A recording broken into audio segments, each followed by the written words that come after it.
Senator Richards. Thank you, Mr. President. Good afternoon, colleagues. Question number 126 to the Minister of National Security. Minister of National Security. Thank you very warmly, Mr. President. Trinidad and Tobago acceded to the 1951 Convention relating to the status of refugees and its 1967 protocol in November 2000.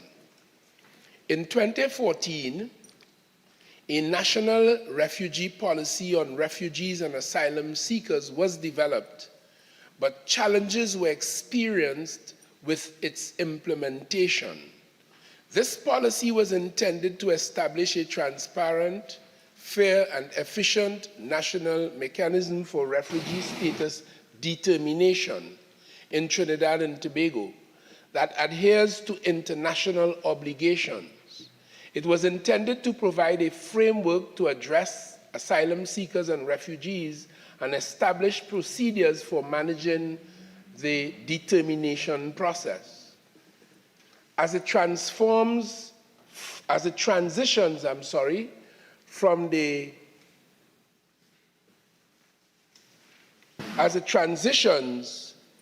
from the United Nations High Commissioner of Refugees, UNHCR, to the government of Trinidad and Tobago, it was fraught with challenges.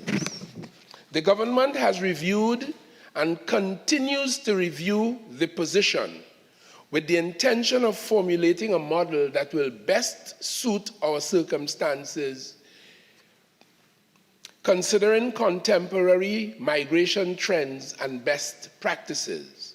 The implementation of a policy will require the support of all stakeholders in matters contributing to the refugee status determination process.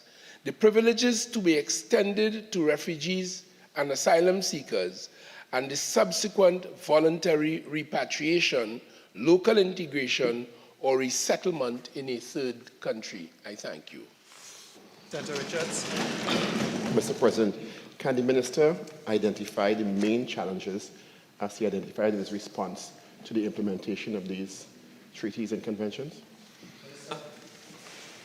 As I indicated, that was implemented in 2014. I do not have at my fingertip with precision the particular issues, but I am aware that it was sufficiently problematic to have required the review that is to be undertaken.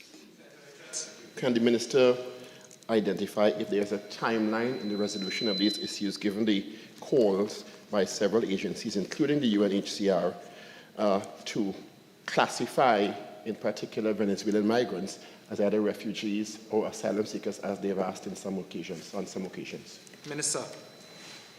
As I indicated in my initial and first blush, the process will require engagement of a vast array of stakeholders and considerations of international trends, migration trends, and best practice. So it is difficult. It would be risky for me to offer a particular timeline as is being requested. I give the assurance, however, that we are moving with due haste. I have one more supplemental, Mr. President. I have one more supplemental. Yeah, thank you. Can the Minister indicate if consideration, given the responses and the issues to be resolved, given the calls by some of these agencies to identify the migrants, given the challenges they're facing under the even commendable government registration process as it stands, but the challenges that still exist with these migrants as they're presently classified, is the government giving consideration under this condition to the classification of these persons, even while the resolution is afoot, as the Minister identified, of the issues? Minister. I did hear passing reference to the migrant registration framework, which we introduced for the protection of all who would come hither at that time in 2018, when the government opened its arms to all persons who were in Trinidad at that time illegally, including 16,500 Venezuelan migrants. And they were invited to be a part of that process. Most, I presume, accepted it. Many did not. The bottom line is that we were able to classify them as economic migrants, and therefore we registered them, and they continue to be registered in that context. As I indicated earlier as well, when we come to some finality going forward, the determination of who is a refugee or an asylum seeker would be able to be come to with ease. And that would be done by the government and the people of Trinidad and Tobago in contradistinction to what now subsists. I thank you. Senator Richards. Next question. Next question. Yes, thank you. Question number 127 to the Minister of National Security. Minister of National Security. Again, I thank you most warmly, Mr. President. According to information received from the Immigration Division, as at June 2019, which is what the question posits, as a result of the migrant registration framework, there were 16,523 Venezuelan migrants. Persons were invited to re-register as at April 2021. It should be noted that the permit renewal has recommenced with effect from June 2023 for every one of them, except those who ran afoul of the laws of Trinidad and Tobago and or generated national security challenges, and indeed some have.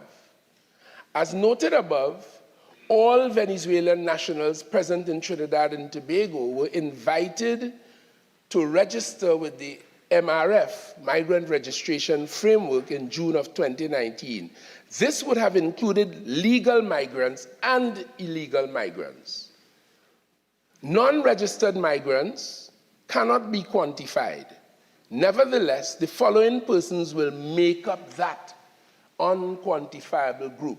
Those Venezuelan migrants who did not avail themselves to the MRF because they would have established immigration status by other means through the provision of employment, study, and by applying for permanent residence in Trinidad and Tobago.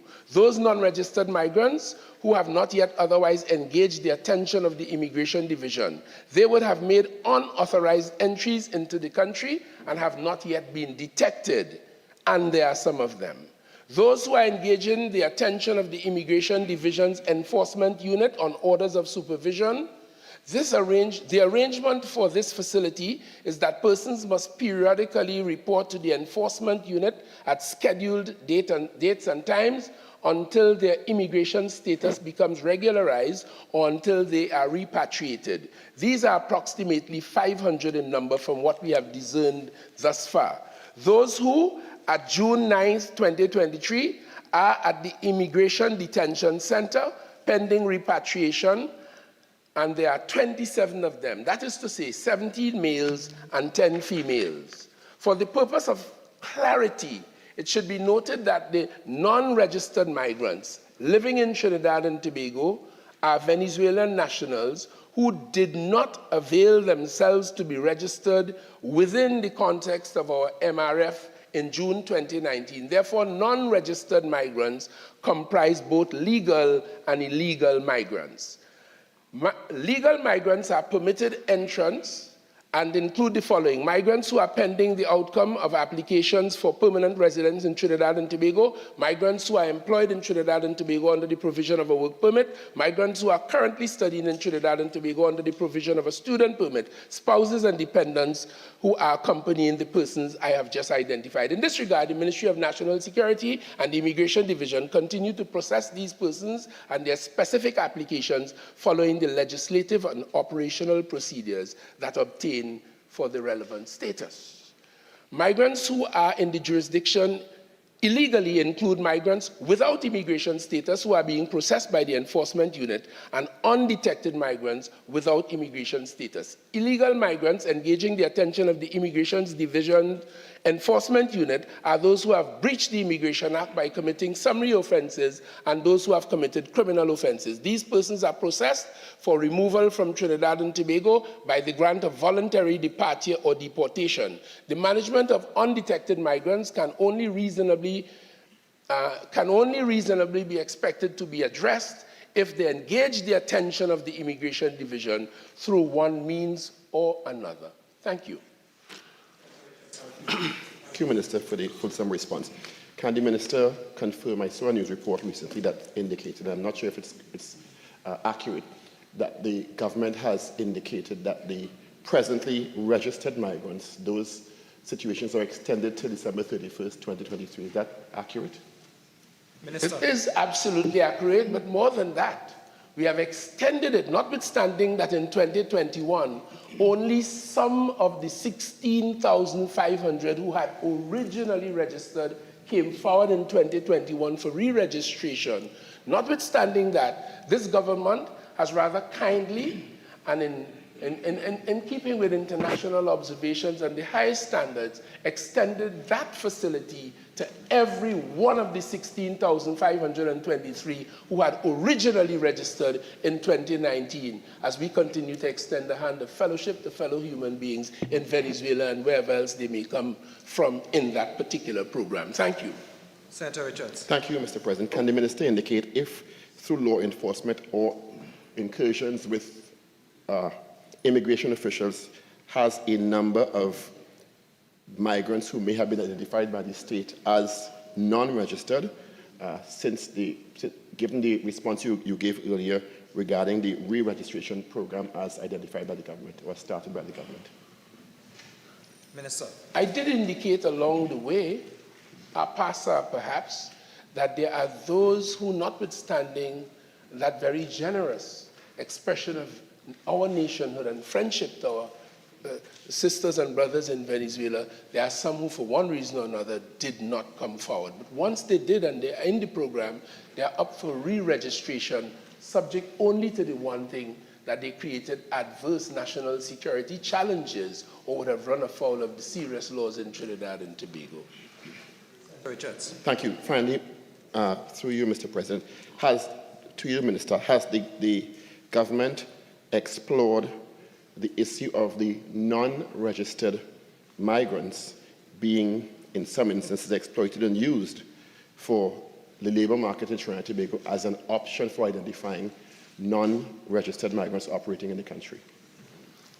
When we extended that facility in 2019, we appended to it a work permit to allow every one of them to work, to maintain their human dignity, to support themselves, and to support our economy. We extended it to all. We contemplate, but we can't take responsibility for those who, for one reason or another, did not come forward to enjoy that facility. Thank you.